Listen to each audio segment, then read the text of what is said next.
Hey Kentucky, this is Matt Jones. Tonight, the wife of a Kentucky senator tries to call out protesters who aggressively confront politicians. Plus, a judge is asked to decide if state workers accused of sexual harassment can remain anonymous. And we'll look at UK football's defense before the big game Saturday. That's next on Hey Kentucky.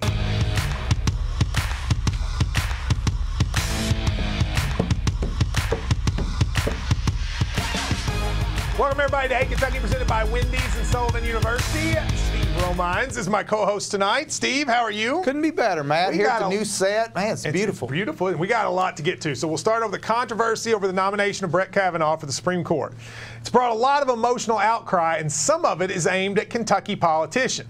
Amidst protests in Louisville, Washington, and elsewhere, we've learned that Kentucky's Republican senators, Mitch McConnell and Rand Paul, are among a wave of Washington lawmakers who've had their private information leaked to the public. And on Monday, McConnell was confronted by victims of sexual assault aligned with a political group. Here's a video clip of that. Do you want the Republican Party to be the public party that is known for promoting rape and sexual assault? Now, Rand Paul's wife posted an open letter saying she keeps a loaded gun by her bed because of the intensified atmosphere, and she's calling for protesters and those who spur them on to tone down their act against politicians. Although today, a media outlet reposted a tweet that Rand Paul sent in 2016 that seems like, I'm not sure. Why do we have a Second Amendment? It's not to shoot deer, it's to shoot at the government when it becomes tyrannical. What do you think about these protest issues, and do you agree with his wife? I don't agree with his wife. I mean, again, it's the First Amendment. You can say what you want. Now, I don't agree with them publishing their home numbers and all that, calling them at home. But, you know, if they're out in public, you know, and I'm not going to do it, but, you know, it's part of the society we're living in now. And if they want to find, you know, if they want to point the finger at somebody, point it at the guy in the White House. He started all this stuff. Well, I would disagree with one thing. I do think there's a level of, if they are in public, like eating dinner, leave them alone. I mean, I believe that. And you know my feelings about Senator McConnell, but leave him alone. When he's out in public, I think that's different than when he's in his role as Senate Majority Leader.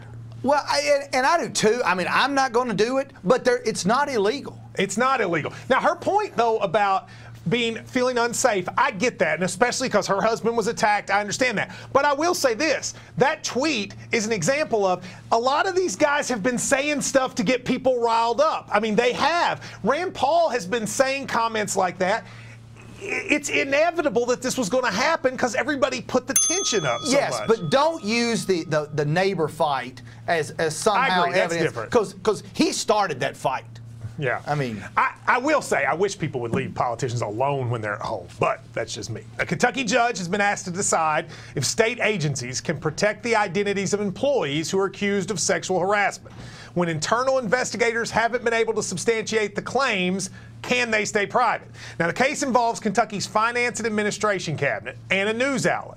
The agency's lawyer argues that employees deserve to remain anonymous when allegations against them are not proven. But the judge questions whether protecting names has the effect of protecting public agencies and making it easier to cover up.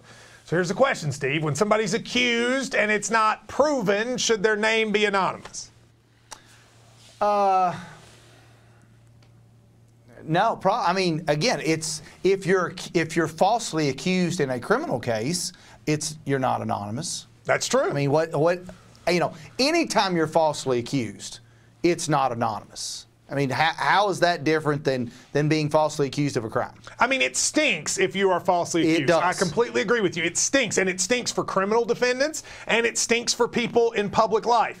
But I will say, otherwise, this notion of until it's proven, how are you going to prove it? There's not a lot of these sexual harassment cases don't go to a court of law. Exactly. Well, I mean, there's a lot of things to balance in that situation because really, there's not any evidence ever taken. Exactly. This is a very tough thing. But I think the courts would be wrong to say you have to keep them anonymous. I think that's a mistake.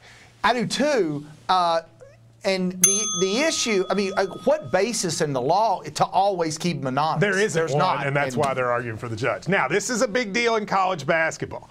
The first of 3 federal trials involving the FBI college basketball corruption scandal began this week in New York. A former Adidas executive suggests the corruption is much more widespread than the FBI probe revealed, promising evidence that would show Oregon offered, quote, an astronomical amount of money for Brian Bowen, whose family was allegedly paid $100,000 by Louisville. Today, prosecutors also claimed U of L paid another recruit's family. And then a list of names that has come up during the trial is like a who's who of coaches: Rick Pitino, Bill Self, Sean Miller, recruits like Zion Williamson, Romeo Langford. Pitino couldn't help from mentioning today or commenting on his new Twitter account. But, Steve, is this trial going to end up basically breaking down everyone in college basketball? Not going to break down Kentucky. I never heard any of our guys. They haven't said any Kentucky guys yet. No, and it's not. But, I mean, there's going to be a lot of, because the defense's best argument is, Gatto's argument is this. You know, I don't care what the NCAA rules are. The whole thing's a cesspool. My job's to sell tennis shoes. Yes. And so NCAA violations are not crimes. That's true. So breaking NCAA violations doesn't matter to me.